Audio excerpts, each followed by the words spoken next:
উপমহাদেশের প্রখ্যাত ব্যক্তিত্ব আচার্য চাণক্য তার নীতিগুলোতে মানুষের প্রতিদিনকার জীবনে সুখ শান্তি ও সফলতা কিভাবে আসবে তা শিক্ষা প্রদান করেছেন।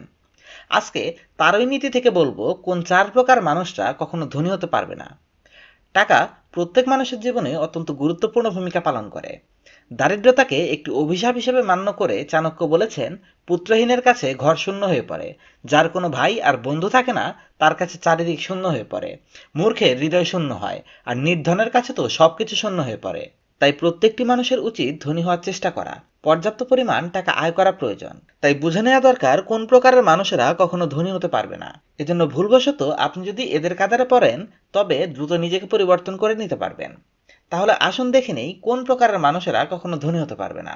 ভিডিওটিতে যাওয়ার আগে একটা রিকোয়েস্ট করব, ভিডিওটি ভালো লাগলে সবার সাথে শেয়ার করে দেবেন, আর এই ধরনের ভিডিও প্রতিদিন পেতে আমাদের চ্যানেলকে সাবস্ক্রাইব করবেন। নাম্বার 1, লোভী ব্যক্তি। লোভী ব্যক্তি তারা যারা যে কোনো উপায়ে টাকা আয় করতে চায়, তা অসৎ কোনো উপায়ই হোক না কেন।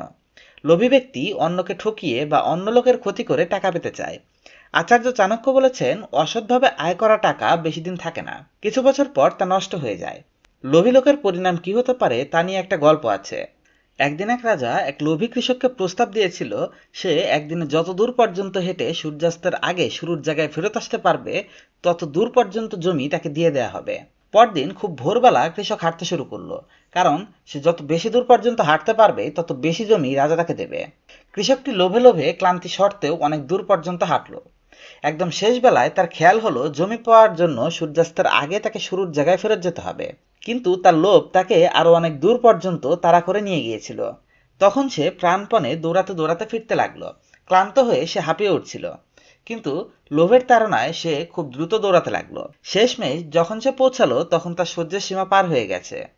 এক জায়গায় এসে ক্লান্তিতে লুটিয়ে পড়লো এবং মারা গেল।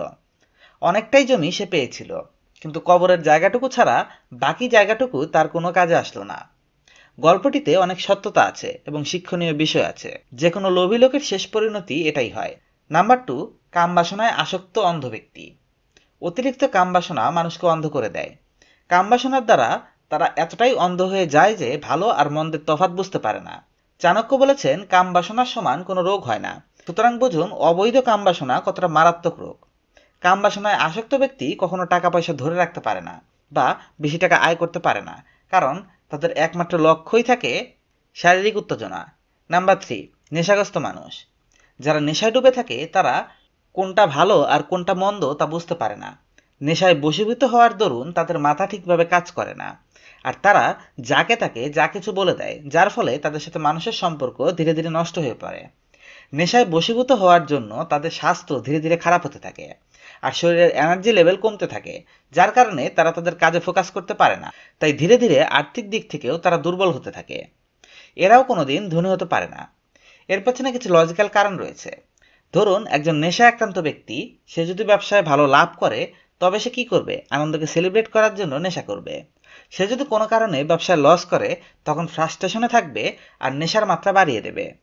সে যদি প্রচুর টাকা ইনকাম করে তবে সেই টাকাকে ব্যবহার করে নেশা করবে, আর সে যদি সমস্ত টাকা খুইয়ে ফেলে তবে সেই দুঃখ ভুলে থাকতে পুনরায় নেশা করবে।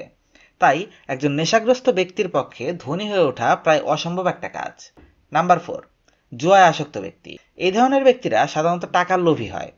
এরা পরিশ্রম ছাড়া টাকা উপার্জন করতে চায়। জুয়া এমন একটা নেশার জায়গা যেখানে আজকে অনেক টাকা জিতলেও কালকে সেই টাকা দিয়ে আবার জুয়া খেলে হেরে ফিরতে হয়। বাস্তব জগতে আমাদের চারপাশে বহু লোককে দেখা যায় যারা জুয়া খেলে ঘরবাড়ি বিক্রি করে দেউলিয়া হয়ে গেছে। আর জুয়া খেলে যদি কেউ অনেক টাকা কামিয়েও নেয় তবু সেটা খুব তাড়াতাড়ি নষ্ট হয়ে যায়। এমনকি আমেরিকায় একটা জরিপ হয়েছিল লটারি জেতা লোকেদের নিয়ে, যেখানে শতকরা 78 জন লটারি জেতা মানুষ পরবর্তী 5 বছরের মধ্যে আর্থিকভাবে দেউলিয়া হয়ে গেছে। এমনটা কেন হয়েছে? কারণ জুয়ায় জেতা টাকা তারা রক্ষা করতে পারে না। তাই আপনাদের মধ্যে যদি এই ধরনের অভ্যাসগুলো থাকে তবে অবশ্যই আজ থেকে পরিবর্তন করতে থাকুন, আর খুব তাড়াতাড়ি এগুলো থেকে বেরিয়ে আসার চেষ্টা করুন। তা না হলে কোনোদিনও পর্যাপ্ত টাকার মুখ দেখতে পারবেন না আর কখনো ধনী হতে পারবেন না।